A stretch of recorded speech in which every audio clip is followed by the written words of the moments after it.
Diaz bros, it's so over. What is Dana White doing?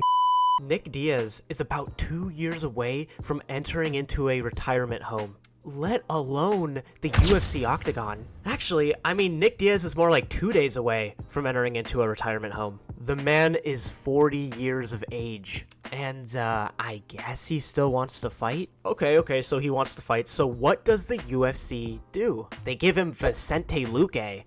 What? Are you kidding me? Does Dana White think Vicente Luque is some sort of washed up bum? Like, yeah, sure, he's 1-3 in his last 4 fights, but he's been fighting solid competition. Like, dude, his 3 losses are to Bilal Muhammad, Jeff Neal, and Joaquin Buckley. Nick Diaz, on the other hand, is coming off of a brutal loss over a super washed Robbie Lawler. So you can't even compare both of their losing streaks because Nick's is much, much worse. So, I mean, my prediction for this fight is, Vicente Luque beats him however he wants. And look, if this was prime Nick Diaz, it would be a different story. But he's 40 years old and he doesn't want to fight anymore. He doesn't have the fighter's spirit anymore. Like, I know he never liked fighting, but he really doesn't like it now. And I suspect the only reason Nick Diaz is taking this fight is to either get out of his contract with the UFC or purely just for money. Because honestly, this is just pretty bizarre matchmaking, especially because Tony Ferguson is going to be on the same card. And Tony Ferguson is going to be fighting Michael Chiesa at welterweight. Like, what? That makes no sense either. Tony Ferguson versus Nick Diaz is a much better matchup than whatever the UFC is cooking up right now. And honestly, they burnt the whole house down because this is terrible matchmaking. Honestly, it's some of the worst we've ever seen. It's completely insane. What is the UFC doing right now?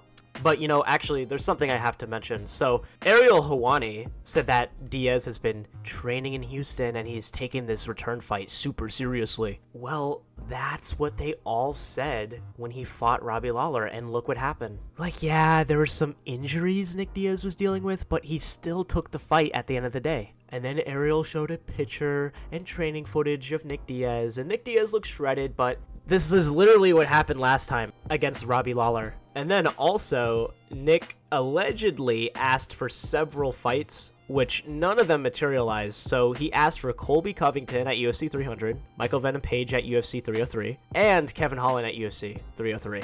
And then Nick Diaz was offered the Luque fight in Abu Dhabi, and initially he didn't want to go overseas, but they wanted him over there, and he agreed. So he's probably getting paid super well for this fight, honestly. So good on Nick Diaz for getting that big bag.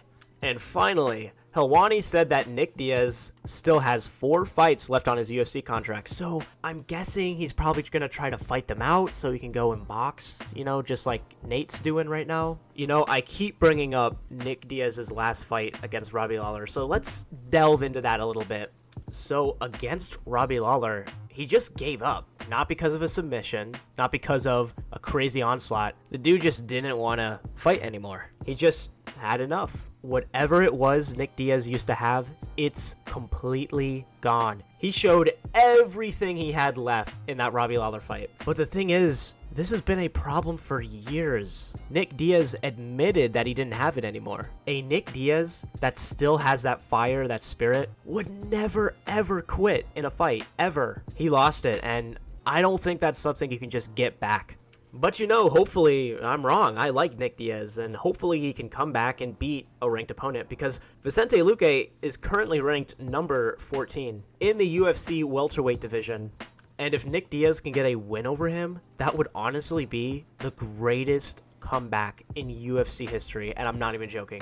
But the world of MMA rarely has a happy ending, so I'm expecting the worst, honestly. I think Vicente Luque will finish Nick Diaz in this fight, and if he's somehow not able to, he'll win by a dominant, unanimous decision.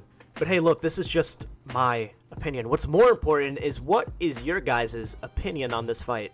Do you guys think Nick Diaz has a chance, or is he cooked? Is he done? Is it over? Let me know in the comments down below. If you like this video, please like, comment, and subscribe to the LSFC YouTube channel. And if you really like this video and you really like the LSFC, please consider becoming an LSFC channel member, an LSFC core member for exclusive channel perks and access to our exclusive LSFC grappling resources, great for beginners and intermediates if you're doing any kind of grappling combat sport. Thank you so much for watching this video. I hope you have a great rest of your day. Goodbye.